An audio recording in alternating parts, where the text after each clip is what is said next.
योगी होकर और दूसरे की निंदा करोगे? मद मांस अरु भांग जो भके, और अभी भी तुमसे मांस नहीं छूटा, मदिरा नहीं छूटी, और अभी भी तुम भांग और गांजा जैसे मादक पदार्थों में डूबते हो। एक बात ख्याल रखना, जो जागे हैं वो तुम्हारे शराब या मांस मदिरा के विपरीत किन्हीं और कारणों से हैं। तुम भी इनके विपरीत होते हो, लेकिन तुम्हारे कारण भिन्न। तुम कहते हो मदिरा मत पीना क्योंकि व्यर्थ पैसे की हानि होती, स्वास्थ्य खराब होता है, पत्नी बच्चे भूखे मरेंगे, इसलिए मत पीना। ये कोई कारण ज्यादा देर तक साथ देने वाले नहीं। समझो कि तुम्हारे पास काफी सुविधा है और तुम्हारे मांस मदिरा पीने से, खाने से बच्चे पत्नी भूखे नहीं मर जाएंगे, तो फिर क्या अड़चन है? तो ये शिक्षा गरीबों के लिए होगी, अमीरों के लिए नहीं। उनके लिए कोई अड़चन नहीं होनी चाहिए। तो ये तो बड़ी सशर्त शिक्षा हो गई। ये शिक्षा कहती है कि शरीर खराब हो जाएगा, लेकिन शरीर तो खराब हो ही जाता है, दिन दो दिन पहले के दिन दो दिन बाद। इसका क्या मूल्य है? 70 साल में मरे कि 80 साल में मरे? अच्छा तो यही कि 70 साल में मर गए, 10 साल के लिए दूसरे को जगह खाली करके, दुनिया में जगह वैसे ही कम, भीड़ बढ़ती जाती, हाथ हिलाने की जगह नहीं रह गई। तुम जितनी जल्दी विदा हो जाओ उतना अच्छा। तो 10 साल ज्यादा जी गए, इससे कुछ दुनिया का हित नहीं है, न मनुष्य जाति का कोई कल्याण। फिर 10 साल पहले मरे कि 10 साल बाद मरे, फर्क क्या पड़ता है? 10 साल और रह जाते, कुछ लोगों को और चूसते, कुछ और धन इकट्ठा करते, तिजोरी में कुछ और भरते, लोग तुमसे और परेशान होते, और क्या होता? और तुम्हारी जिंदगी थी ही क्या? कोई तुक तो था नहीं, कोई संगति थी नहीं, कोई संगीत था नहीं। लंबा जी के भी क्या करोगे? ये तर्क कोई काम नहीं आने वाले, और फिर ये तर्क सही भी नहीं, क्योंकि शराब पीने वाले भी लंबे जीते देखे जाते। शराबी जल्दी नहीं मरते। अगर जल्दी मरना और देर से मरना यही प्रमाणिक हो तो बड़ी अड़चन हो जाएगी। शंकराचार्य 33 साल में मर गए। इसका क्या यह अर्थ होगा कि धर्म से सावधान? विवेकानंद 34 साल में मर गए। इसका क्या अर्थ होगा? इसका अर्थ यह होगा कि भाई बचना, धर्म इत्यादि में मत लगना। देखिए विवेकानंद की क्या गति हुई, देखा शंकराचार्य बेचारे अभी होते होते जवान विदा हो गए। इस तरह कुछ उम्र नहीं बांटी जाती। मुरारजी देसाई को अभी किसी ने पूछा बीबीसी के इंटरव्यू में कि आप चर्चिल के संबंध में क्या कहते हैं, क्योंकि वो तो खूब पीता था,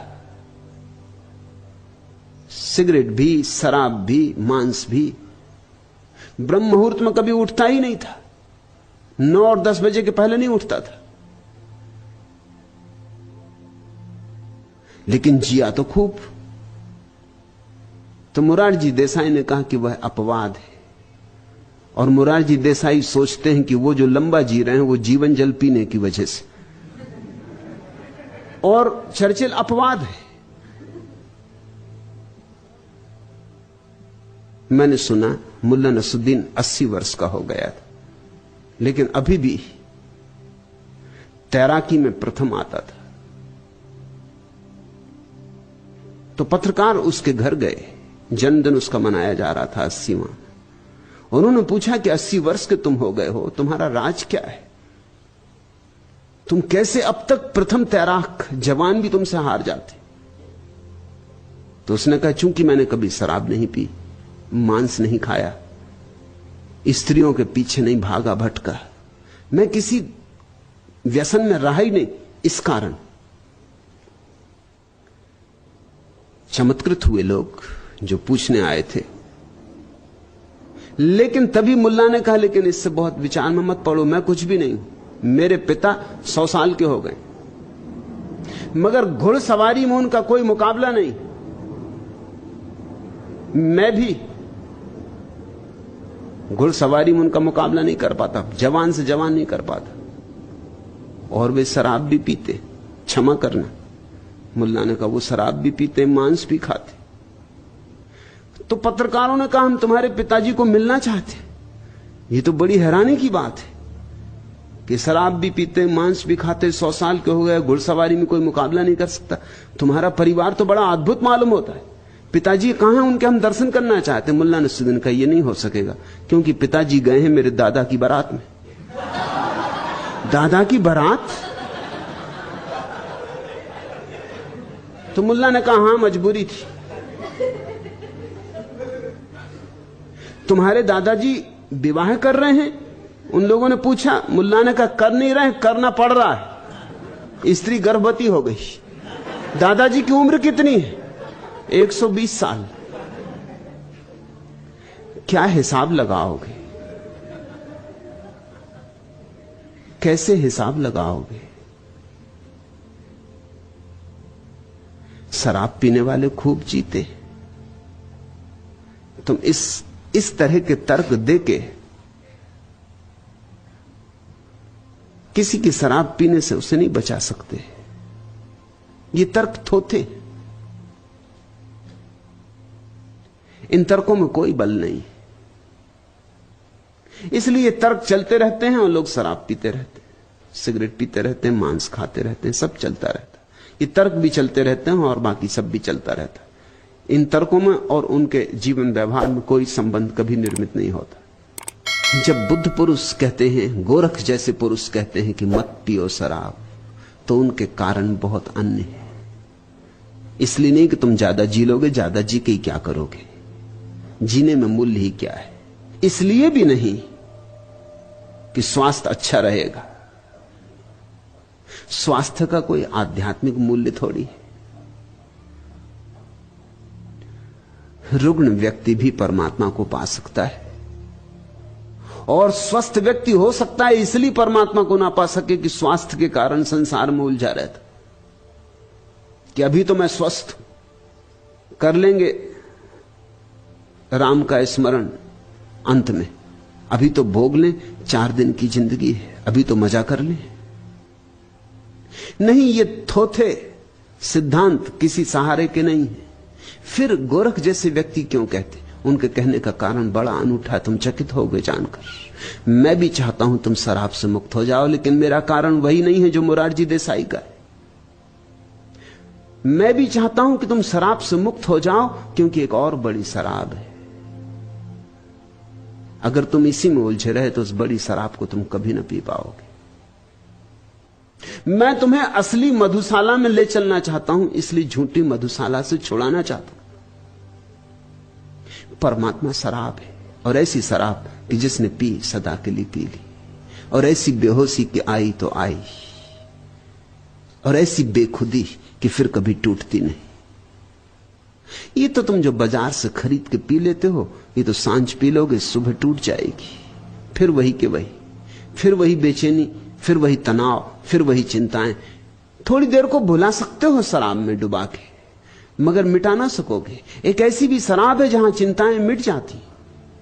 मैं तुम्हें वही शराब देना चाहता हूं। ध्यान शराब है, प्रार्थना शराब है, और जब कोई मंदिर जीवित होता है तो मधुशाला ही उसका ढंग होता है।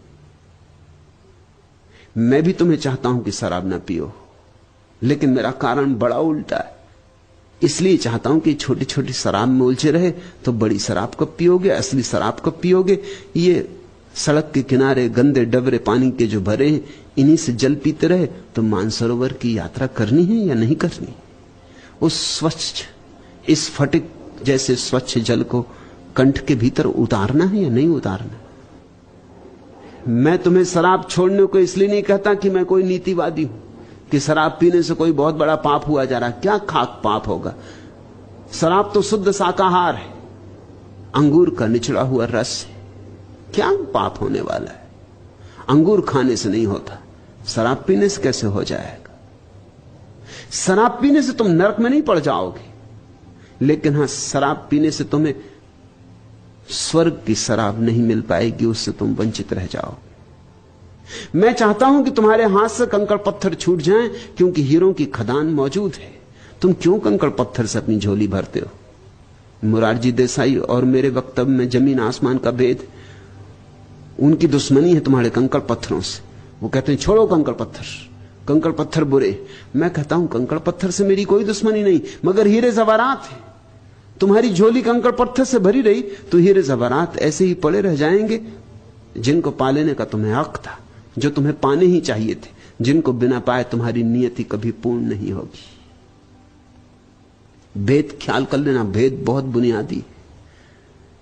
मैं भी तुमसे कहता हूं मांस छोड़ो, लेकिन इसलिए नहीं कि मांस खाओगे तो नरक जाओगे, इसलिए नहीं कि मांस खाओगे तो हिंसा हो जाएगी।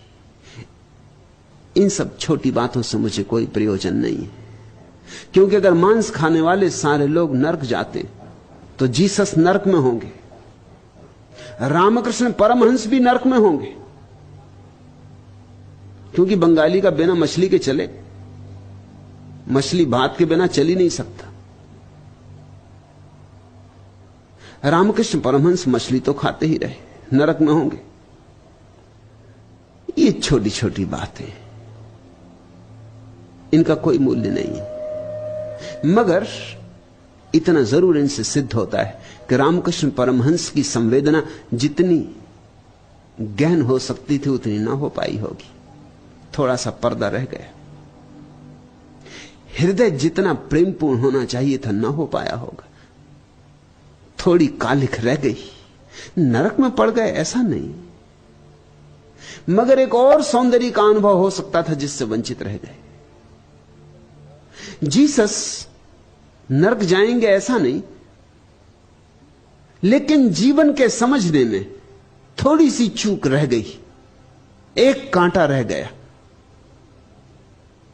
वह कांटा भी निकल सकता था, निकल ही जाना चाहिए था।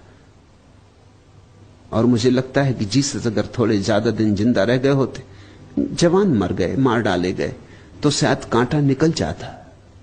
अभी उम्र कम थी और सारे लोग मांसाहारी थे जिनके बीच वो पैदा हुए थे। थोड़ी उम्र पकती, थोड़ा बोध गहन होता, थोड़े परमात्मा का साक्षात्कार और सघन होता, तो निश्चित ही मांसाहार छूट जाता। क्योंकि अंतिम अवस्था में जिसे सब तरफ परमात्मा दिखाई पड़ने लगा, वह अपने भोजन के लिए किसी के जीवन की हत्या करेगा, यह सोचना असंभव है। तो मैं इसलिए नहीं कहता कि मांसाहार पाप है कि इस पाप के परिणाम में तुम्हें नरक भुगतना होगा, बल्कि इसलिए कहता हूं कि मांसाहार तुम्हारी संवेदनशीलता को कम करता है, तुम्हारी संवेदनशीलता की सूक्ष्मता छिन जाती। तुम्हारे भीतर से जितना शुद्ध संगीत पैदा हो सकता है नहीं हो सकेगा। तुमने अपनी वीणा में बड़े मोटे और खुरदरे तार लगा लिए, संगीत तो होगा, गीत भी पैदा होगा, लेकिन मोटे और खुरदरे और सस्ते तार लगा लिए, जबकि महीन अभिजात सूक्ष्म तार उपलब्ध थे। तुमने अपनी वीणा के साथ दुर्व्यवहार कर लिया है। नहीं कि तुम नरक में पड़ोगे क्योंकि तुमने वीणा में खुरदरे तार लगा लिए। और यह ध्यान रखना कि जब तुम मांसाहार करते हो तो तुमने किसी को मारा, इस भ्रांति में मत पड़ना, क्योंकि मर तो कोई सकता नहीं। इसलिए पाप यह नहीं है कि तुमने किसी को मार डाला, मृत्यु तो यहां होती ही नहीं, मारने का तो कोई उपाय ही नहीं। सिर्फ तुमने देह छीन ली एक आत्मा की, वह आत्मा नई देह ले लेगी। सवाल हत्या का नहीं है, सवाल इसका है कि तुम देह छीन सके। सवाल तुम्हारा है। वह आत्मा तो नई देह ले लेगी, नया गर्भ ले लेगी, कोई मरता नहीं है।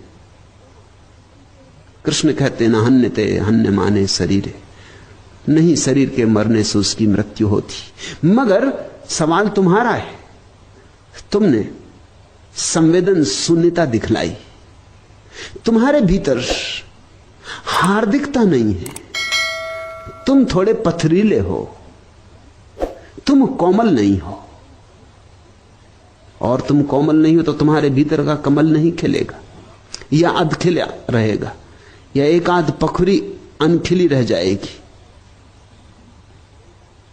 परम चित्त की अवस्था में मांसाहार असंभव है, और जो परम चित्त की अवस्था चाहते हैं उन्हें यह बोध रखना चाहिए। तो ठीक कहते गोरख, जोगी होई पर निद्रा झके, मद मास अरु भांग जो भखे, एक उत्तर से पुरुषा नरक जाए। ऐसे मैंने हजारों लोगों को नरक जाते देखा है। सती सती भासत श्री गोरख राय। मैं सच सच कह रहा हूं, किसी की निंदा नहीं कर रहा हूं, जो तथ्य है उतना ही निवेदन कर रहा हूं। और जो सच को सुन लेगा उसकी जिंदगी में क्रांति शुरू हो जाती। अब रही मुश्किल पड़ी, गाड़े दो काम, सांचे से तो जग नहीं, झूठे मिले न राम। जिसने सच को सुना, सच को समझा, उसके जीवन में क्रांति का क्षण आ गया। उसे एक बात दिखाई पड़ने लगेगी कि अगर सच की मान के चलूं तो राम मिल सकते हैं, लेकिन जग अपने आप खो जाएगा। छोड़ना नहीं पड़ता, जग अपने आप खो जाता है। झूठ से तो राम नहीं मिलता, सच से जग नहीं मिलता। जिसको यह बात दिखाई पड़ गई उसे स्पष्ट चुनाव करना ही होता है। उसी चुनाव को मैं संन्यास कहता हूं। वह निर्णायक घटना है।